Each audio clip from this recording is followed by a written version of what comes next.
Hey everyone, it's 10 Types, and today I have some super cool news to be going over, or maybe deck review. I don't know if news is the right term. But anyway, in Japan this past week, rotation just happened, and the new set Temporal Forces, or in their case, Cyber Judge, and um, something else, Future Flash, I think that's the same set, Cyber Judge, and Wild Force, there we go. Those two sets just came out, introducing new cards like Raging Bolt EX. So this ancient box deck, there's some new decks that have emerged, so I'm going to be looking at those today. Super excited to be looking at them. I'll be talking about the new cards and what they do some, but if you want more info on what the new cards do, check out my channel, subscribe, and I'll be doing more content on them in the future. I've done more content on them previously, so you can check that out. Invitation is rotating the E-block, so there will be no E-block cards here, hopefully, assuming this is right. Starting off, we have Raging Bolt EX. Raging Bolt is kind of like Chimp EX. It does just got any amount of energy attached to all your Pokemon to 70 per, so more, but it is ancient, and it also is lightning and fighting energy to pay its attack cost. So in this list, we have some really interesting stuff going on. First of all, we do have Professor Salaz's Vitality to accelerate energy. This is like the main way, but then we have a bunch of different builds to accelerate energy in other places. So in this list, we see the Gardevoir Ralts engine, I guess like the Curlia Ralts engine with like Curlia. And we might see, I can't tell what this Pokemon is right here. Aside from that, we do see Gardevoir EX to accelerate a bunch of energy back into play, which is really interesting. Then we do see the Screamtail, which can be like a decent ancient sniping Pokemon. Not really good with Professor Size Vitality. We see, aside from that, it's pretty simple, but you obviously want to set up Gardevoir EX, kind of like Chimpap Excalibur. That being said, getting energy on Raging Bolt, you do need to use the Professor Size Vitality, probably, unless you just manually attach twice, because it is a bunch of energy. It's multiple energy that you can accelerate with Gardevoir EX, and you want to recycle those energies with Gardevoir EX as well. And you have, I think, 240 HP. Um, yeah, 240, so you're up to 300 with the tool as well, which is really big. We also see Prime Catcher, a Gusting tool, which is very good in Ace Pack. This next list, pretty similar idea. We see actually even less lightning and fighting energy, which is a little bold in my opinion, but we do see Gallade and I think some more like Guardy options. It's pretty interesting because you can attack with the Gardevoir EX and Gallade. There is no more single prize Gardevoir, or there is, but there's not the one that was played previously in Gardevoir EX. Um, Moonlit Hill, new card from Paladin Fates, pretty decent. Let's see, Team Evolution. No, is that Technical Machine Evolution or is that Technical Machine Turbo Energize? It's Team Evolution. Okay, so we see that. We see Buddy Poffin searching for basics as well. It's a new card, but you can more or less treat it like Battle VIP Pass. It's worse. It only starts Battle VIP Pass for lower HP Pokemon. You can use it beyond turn one though. Next list is Sandy Shocks DX. Sandy Shocks DX accelerates energy to itself, assuming your opponent has taken two prizes already. We have Saz Vitality to accelerate as well, and we have that's it for acceleration. We also have this other Koraidon here, which does I think 30 free energy you have in play for fighting colorless, I believe. So that's pretty easy to power up and do decent damage with.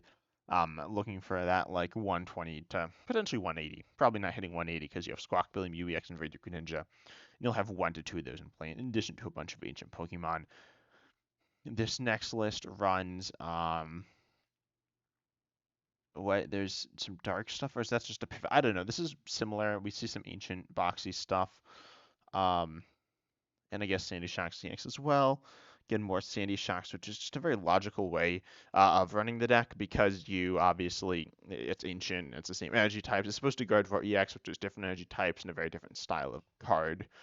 Um, and then we see um, this next list, which runs again similar Sandy Shock stuff, more Sandy Shocks. This list runs Ting Lu, I believe that is. So it's an interesting like control option, not like control, but kind of control. I think we probably see Koraidon EX, the one that accelerates energy as well. And as a logical addition, I don't think it's included in all these lists or even many of these lists, but I wouldn't be shocked if it starts to see play because it's pretty decent. Um, next, wow, that is a lot of glare. This list running Iron Leaves. So Iron Leaves EX is interesting. We'll talk more about it later. Maybe in today's video or tomorrow's video. I'm going to be doing a video covering more like other decks that aren't played as much on as like quote mainstream, I guess. But are still interesting. And so Iron Leaves is a grass Pokemon, pretty much just a grass energy tech. I believe it does take. I said in the previous video it takes 2 grass energy. Yeah, it does. Okay, so the list only runs 2, so you need to get those in play, but it powers itself up semi easily. This next list here we have Palkia. Wow, there are a lot of things going on here. We see Sandy Shocks, Palkia, the Raging Bolt, Roaring Moon as well. Roaring Moon EX, so a lot of different interesting options going on here.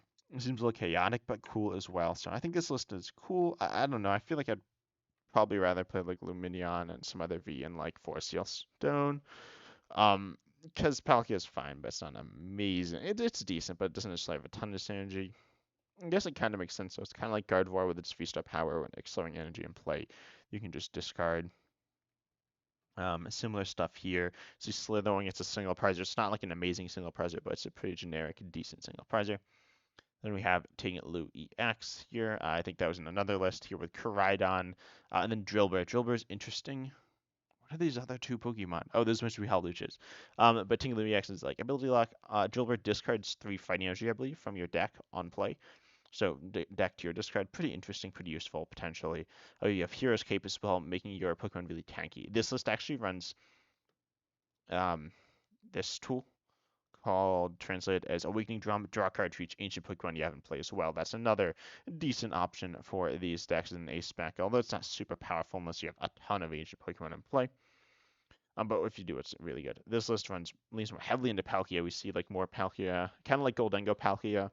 We have this Palkia option. We do see Radiant Greninja as an attacking option, but it's still like a very Roaring Moon, but still has it's just very Roaring Moon, very Palkia. You can kind of pivot between the two. There is no Melanie, however, so you can't power Palkia as consistently. You're going to be leaning at least some on Roaring Moon, or at the very, or, sorry, Raging Bull, or at the very least Sandy Shocks or the Crydon. This is similar idea. Next up, we have Roaring Moon. Let's see, where is the list? I think it's here. We go. This is kind of hard to see, but it's Ancient Box. We see the old, or no, the old Roaring Moon EX, but then the new Roaring Moon. Also, Flutter Mane is ability lock to your opponent's active. If it's in the active, pretty decent. But Roaring Moon here says it does 70 and then 20 more for each, or no, 10 more for each ancient card in your discard, including supporters, any ancient card, right? Pokemon or items, or tool, I guess, as well. So that can get really big and pretty powerful. Same idea here with Roaring Moon EX, but really calling this a Roaring Moon EX deck isn't right. Calling it a Roaring Moon deck, though, is right. And this Ancient Box is kind of what I described as. You can play this Koraidon as well, which is pretty decent. As I said, this more features fighting Pokemon or ancient Pokemon in play, potentially really powerful. Same idea here, except all single prize, it looks like. This list is just Roaring Moon. Okay. Moving on, I don't think there's any new Arceus stuff. This one does run Iron Leaves. Again, a good grass tech. Lost Zone, let's find some more of the new stuff. There aren't a ton of new decks, but there are some. Here we go. We got Great Tuscan Bill. Wait, how many more new decks do we have? Raging Bill, Roaring Moon Ancient Box. Then we have Great Tuscan Mill, and then Paradox Box. And those are going to be the last 2 decks. Not a ton of new decks. There are a bunch, but in this video, we're only exploring a few. But these are like really good. So Great Tuscan Mill, Great Tusk is just such a good card. So pretty much what it says is for 2 colors on a basic, you mill 1. Except if you play this Ancient Supporter from your hand, you mill 3 more. So that's mill 4, which is the max Durant could mill, the ideal Durant mill, which is okay, but you weren't usually hitting that 4. You need 4 Durants in play. Now you have Durant. You also have Mimikyu to buy some time. We see Pidgeot V for Infinite Deck and so a very few various things. You also see more HP with Ancient Boost Energy Capsule and Giant Cape. Although I wouldn't despise Prime Catcher, we have like a lot of disruption here. There's a new supporter. I don't think it's ran here, but it's pretty disruptive. Rooting Finch as well, because you have room to like have more drawings and stuff. You don't even have to. These lists aren't, but you can. Of course, versus has Vitality and Double Turbo to get the energy on. We see Hand Trimmers, weird card name, but it like removes cards from your opponent's hand if they have a lot. Potentially yours as well, but mostly your opponent's.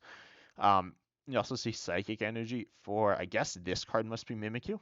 Then you have Wide Energy as well for Radiant Greninja, because quite frankly, it doesn't matter what type of energy you play. This list just runs fighting. You can attack for, what is that? That's 160 for 4. Yeah, that's pretty rough. And then probably double turbo, so that's 140 for 3, which isn't great. Then let's see what else we have here. We see similar stuff, more hand trimmer. Um, we see, yeah, pretty straightforward stuff. Counter catcher is super good. You have these two ancient supporters. This one, Sada's Fatality, you know that. The other one is a reprint of Hapu. I didn't realize there was a reprint of Hapu essentially, but it's ancient. You look at the top six cards of your deck, put two in your hand, discard the other four, which is pretty decent. Not like broken or anything, but it's decent. Certainly good enough to play as a supporter. It's not like a bad supporter. Keep in mind you do need to be playing these supporters every turn, or else you're not really attacking for much, if anything. Then a similar idea here. Same thing. And I do think Psychic Energy in any Mimikyu deck is almost always good. It's not required, but I think it's really nice to do. And I think this will be. I don't want to necessarily call it the new Snorlax control, but it kind of is. It's kind of really. Oh, and this list is more control-y. We see Mawile to trap. Would you like you to recover resources? We also see Radiant Venusaur, an interesting card here, allowing you to draw at the end of your turn. And then we see Airy. Airy is in some set. I don't know which set Airy is in. Apparently not this one. There we go. I hope this is Airy. I don't know. Yeah, Airy. Look at your opponent's hand. Discard two items you find there. Super disruptive, potentially. And we see that ran in this list here because Hospitality is super disruptive. Keep in mind, Echoing has rotated, but this isn't pure control. But you could. There's a new Mantine, which is okay. It's not like amazing, but its attack is kind of like Echoing Horn. There are some other Pokemon like it as well. In addition to that, we see another similar list. Then Lost Zone Paradox Box. Just one version of this, I think. What are these other Lost Zone decks? Oh yeah, and then we have other decks that, as I said, we'll cover in next video. But Lost Zone, or no, is that not a new deck? No, actually, that is going to be it for today's video. How long is the video been on? Yeah, I'm gonna call it here. Unfortunately, I've run out of time as well. I could do a longer. I think this is a good length of it. Tell me if you generally in future want longer videos. Sometimes some videos drag. Anyway, but yeah, these three decks are super cool. I think that was three. Great Tusk, Ancient Box, Roaring Moon, and then Raging Bolt. Raging Bolt's really cool. I do think Future Box will be really good. I think there's a Future Box you covered here. An Ancient Box. Actually, I'll take a look at this Ancient Box deck as well, because we looked at some Ancient Box, pretty similar ideas, except no Roaring Moon EX. Um, Yeah, but it's like this. We know what to look at for Alligator next time, which isn't quite as good. But Ancient Box, there's a Future Box deck, which we'll cover next time. Some other really cool decks as well. But overall, I'm really looking forward to the new set. I think it's going to be really fun. I think it's going to be much better than Paladin Fates, which was just really bad, unfortunately. But anyway, I hope you enjoyed the video. If you did, consider subscribing. Once you hit 1,000 subs, I'm going to do something special. I haven't decided yet, though, so comment down below what you want me to do as well for that, within reason. But I hope you enjoyed. And if you did, like the video. Hit the bell as well. Hitting the bell, I think, helps. And as always, I'm excited to see you in the next video.